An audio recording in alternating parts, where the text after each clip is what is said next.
Bonjour, dans cette vidéo nous allons aborder le scatter align et nous allons voir aussi différents utilitaires et leur intérêt comme le match size. Je vais créer une box, donc j'appuie tout simplement sur CTRL et je clique sur la géométrie ici représentée. Cette box, l'espace objet, je vais l'appeler source. Je vais dans l'espace objet en faisant un double clic sur le nœud. Je vais réduire la taille d'une manière proportionnelle en appuyant sur Shift. Je bascule en mode sélection en appuyant sur S et je sélectionne la primitive qui est ici au-dessus. Pour avoir accès au nœud Edit et à l'échelle, j'appuie sur E. Je réduis l'échelle dans ce sens et dans ce sens. Je vais mettre le nœud maintenant Color via la touche Tab. Ce nœud va me permettre de visualiser mon objet plus facilement. Je vais mettre maintenant l'utilitaire que j'ai annoncé au début, Match Size, que l'on retrouve via l'apps Axis Align. En effet, le nœud s'appelle bien Match Size. Je connecte, j'affiche. Ici, nous avons le target size qui est de 1 sur 1, autrement dit, il respecte la taille d'origine. Donc la taille d'origine, c'est une boîte d'1 mètre sur 1 mètre. Par exemple, ici, on met 0.5 tab 0.5 tab 0.5. Sur les trois axes, on va faire une boîte qui est de moitié plus petite. Scale to fit, l'objet est contraint et nous pourrons marquer que le point pivot se positionne au-dessus. Vous pouvez modifier le centre de référence. Exemple ici sur Y, je vais demander à ce qu'il soit au minimum. Maintenant que le nœud Match Size est sélectionné, on clique sur le Show Handle où on fait Enter et nous voyons que le point pivot de l'objet est bien à sa base. Il est donc justifié au minimum sur Y. J'appuie sur CTRL, je clique sur l'icône gris. L'espace objet de la grille, je vais l'appeler cible. Ces deux nœuds ne vont plus être sélectionnables et ne vont plus être affichés. Ces deux nœuds sont des espaces objets contenant deux types de géométrie, une grille et une box que j'ai modifiée. Je vais créer un autre espace objet, tab géométrie. Je vais l'appeler scatter. À l'intérieur de cet espace objet, je vais importer mes deux premières créations via Object Merge. Je n'oublie pas de cocher l'option dans transformation into this object. Je duplique ce nœud. Sur le premier nœud, je vais aller chercher la source. Sur le second nœud, je vais aller chercher la cible. Nous allons observer certains composants de cette géométrie cible, ces points et l'orientation normale attachée à chaque point.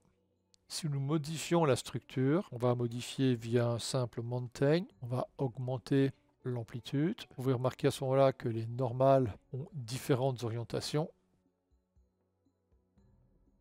Nous allons ajouter un nœud normal via Tab. On va demander à ce que les normales soient en mode Point. Ici, nous voyons que la normale maintenant est unique avec une seule orientation. Je vais bypasser Mountain, on l'utilisera par la suite. Je vais maintenant mettre un Copy to Point. La première entrée est l'objet source et la seconde est la cible. J'affiche le Copy to Point, j'enlève l'affichage des normales. Donc ça, c'est des choses que nous avons déjà abordées et nous remarquons que tous les objets sources sont dupliqués par rapport au point qui constitue la grille. En effet, si je reviens sur la cible, que j'augmente la division, exemple 30 par 30, je reviens dans l'espace objet scatter et nous remarquons maintenant que toutes les géométries sont dupliquées par rapport à cette nouvelle subdivision de la grille. Nous allons maintenant mettre le nœud scatter et align et le disposer sur cette connexion. Automatiquement, nous remarquons deux choses. Premièrement, la distribution ne se fait plus sur les points natifs de la source, mais est tributaire du paramètre coverage. Ne vous fiez pas aux propositions par défaut qui sont dues au slider. Vous pouvez venir ici avec le bouton du milieu et augmenter le nombre désiré. Autre chose à noter, l'orientation vers le haut de mes géométries sources. Et nous verrons par la suite, cela pourra être réaffiné via les propriétés d'alignement. Nous allons réactiver Mountain, aller dans les paramètres de Mountain et modifier légèrement l'amplitude. Revenons dans le Scatter Align et réduisons la distribution pour en avoir que quelques-uns. On peut remarquer que les objets sont placés par rapport à leur base. Cette base a été déterminée dans l'espace objet source grâce au match size et l'alignement que nous avons fait sur Y. Nous allons voir tout de suite l'intérêt, car en effet, je peux combiner les objets. Nous avons donc contrainte avec le match size et le point de référence qui est utilisé pour l'alignement qui est à la base de ce match size. Exemple, si à l'intérieur de cet espace objet, via Tab, je crée un tube. Ce tube, je vais à réduire la hauteur. Mais attention, je ne prends pas comme référence ce qui est dans le match size, mais avant. Réduire le radius. Cap end pour avoir un couvercle. Je vais remettre le nœud color. Ici, le color va être tout simplement vert. J'affiche le triangle. Je prends le tube et je vais placer ce tube sous le triangle. Je fais un merge pour associer ces deux géométries en sortie. Et pour que ces deux géométries subissent le match size, autrement dit, leurs tailles vont être réduites de moitié. Et ce qui est intéressant, c'est que le point de référence sera à la base. Il suffit de mettre le match size connecté au merge. Nous avons maintenant ces deux géométries avec le point de référence vers le bas. Voyons un petit peu comment le scatter a réagi. Nous remarquons que cette combinaison de géométrie est à la base de la grille. Pour mieux le voir, je peux faire ici un merge. Ce merge va prendre le copy to point et je vais aller chercher la sortie de Mountain. Je vais réduire un petit peu l'amplitude de Mountain. On va d'ailleurs assouplir un peu tout ça. Et pour ça, je vais positionner ma souris sur la sortie de Mountain. J'appuie sur Alt, je tire. Là, je mets Subdivide. Donc toujours via Tab, bien sûr. OK. Et je vais reconnecter à la sortie et regarder le merge. J'enlève l'affichage des points. Et on voit très bien maintenant mes objets qui sont alignés sur la surface. On va se concentrer sur le scatter align. Je rappelle que ceci permet de distribuer plus d'éléments. Dans le scatter align, vous avez les gestions d'échelle. Alors attention, c'est l'échelle de l'ensemble. Alors pour mieux voir, je vais me mettre uniquement sur le scatter align. Et on voit que le scatter align génère des points. Je réactive l'affichage des points.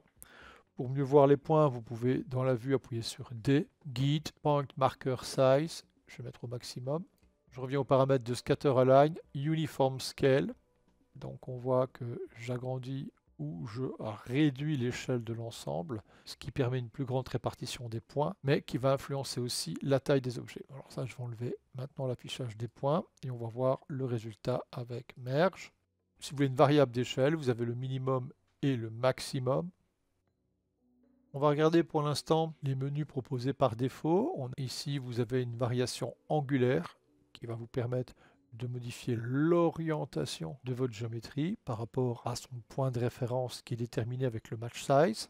Mais vous avez la possibilité de faire tourner l'objet sur lui-même avec une variation pour que tout le monde ne tourne pas dans le même sens. D'autres gestions telles que le Offset Angle vous permet de personnaliser l'ensemble.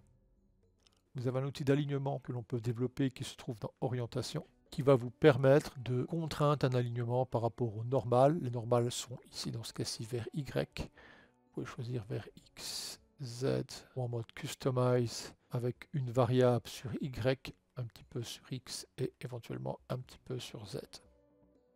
Vous avez la possibilité de contraindre avec d'autres axes et de gérer un mélange entre les deux via le Target Forward, le Blend, en ajoutant un autre axe d'orientation et en mélangeant ce dernier via le Blend. Nous allons ajouter un plus grand nombre de points via le Coverage, ajuster la taille. Nous allons dans le Point Generator et on a le Relax qui permet tout simplement de reconcentrer ou de dilater la répartition de vos éléments. Une autre option qui n'est pas inintéressante, le Remove. Vous augmentez afin de voir réapparaître vos objets, ce qui gère aussi une répartition moins homogène. Voyons maintenant la deuxième entrée du scatter. Je vais créer dans cet espace objet sphère, je vais créer un groupe.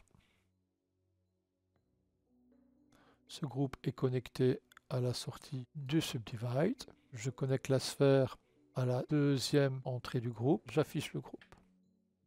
Le groupe va être en mode Point.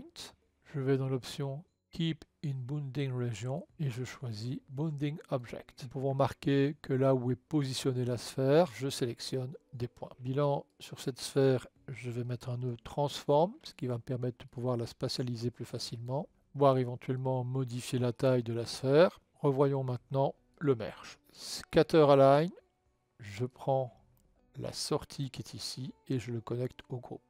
J'affiche les paramètres du Scatter Align. Je vais activer Avoid Constraint Point. Je vais aller chercher le groupe. Un Radius Scale, on va agrandir. Et on peut remarquer que là où le groupe s'agrandit ainsi que la zone d'influence, j'annule la distribution des objets. Bilan sur cette sphère qui subit des transformations. On peut tout à fait mettre Mountain, gérer l'amplitude. Je reviens sur Scatter. Et on voit maintenant que les points ne sont plus distribués d'une manière homogène, mais par rapport à Mountain. Bilan, si maintenant je soulève ou je place à différents endroits, nous voyons que Mountain influence le Scatter Align. Et voici pour cette première approche. À bientôt!